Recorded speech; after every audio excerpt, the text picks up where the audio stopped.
Okay, so we learned how to name simple ionic compounds and write their formulas. And we also determined how to write their oxidation numbers. So if you've forgotten this, make sure you go back and review the previous two videos to refresh yourself on how to figure out oxidation numbers and exactly what an oxidation number is.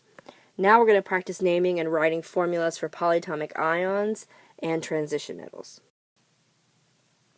So a transition metal will have more than one oxidation number. When you see a chemical name, the oxidation number will be written as a Roman numeral inside parentheses.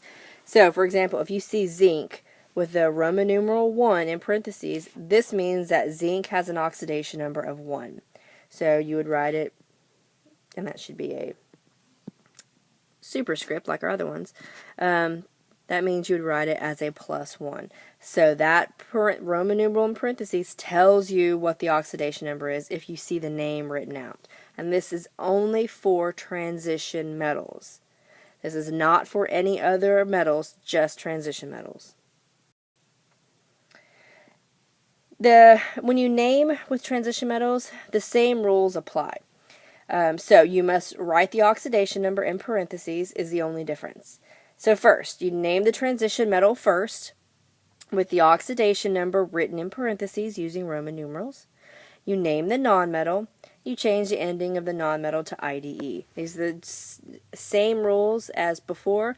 It's just the only difference is that oxidation number has to go in parentheses and use Roman numerals.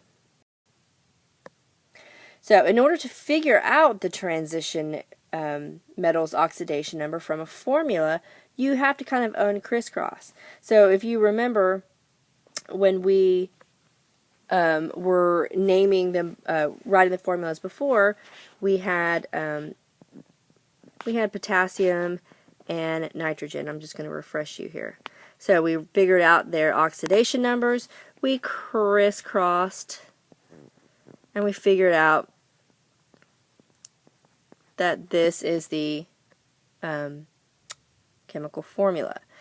So if you had to go backwards, you have to uncrisscross them to figure out what the oxidations number were if you didn't know. That's what you have to do with transition metals.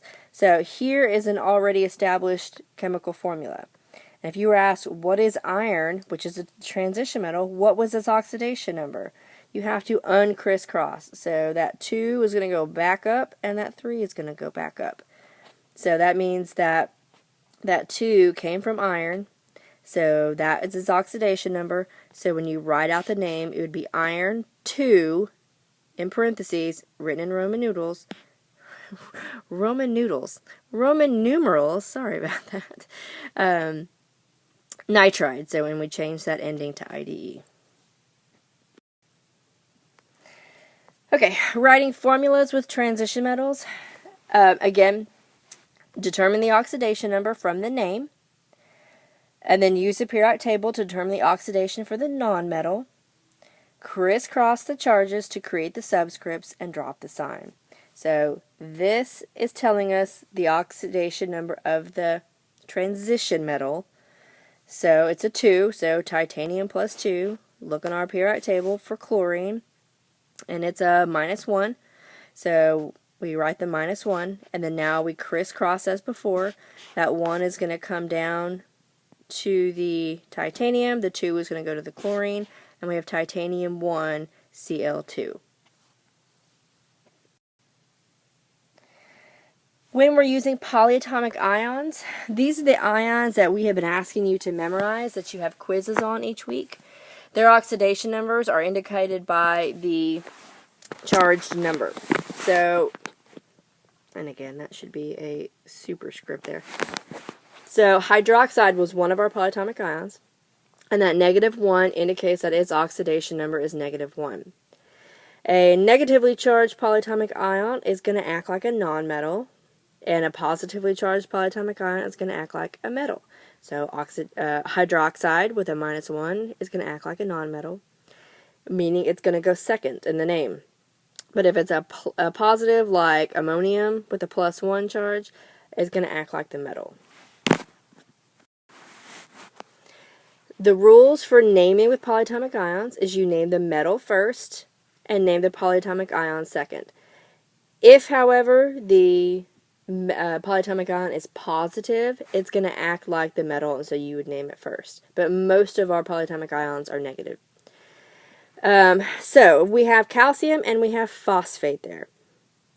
So it's as simple as calcium and phosphate. Calcium is the metal, phosphate is a negatively charged polyatomic ion, so it acts as a nonmetal. So all you do is name both of them. Calcium and phosphate is calcium phosphate. Writing the formulas with polyatomic ions, you first have to determine the oxidation number of the metal on the polyatomic ion. Crisscross the numbers to form the subscripts just as before, and you'll drop the signs just as before. If the subscript for the polyatomic ion is anything other than 1, you must put the polyatomic ion in parentheses and place the subscript on the outside. But remember, you are not changing the subscripts of the existing polyatomic ion. Like phosphate is PO4. You're never going to change that 4. That 4 is going to stay there. If a subscript comes down, you're going to put this in parentheses and put it on the outside. That 4 is never to be changed. You don't add them together. You don't multiply them together. You don't replace the 4 with the 2 or anything like that. Treat the PO4 or any polyatomic ion as its own element. Just pretend like you cannot break up those atoms and you can't change the subscripts at all. So, for example, we have aluminum and we have sulfate. We looked on the periodic table and we found that aluminum has a +3 charge.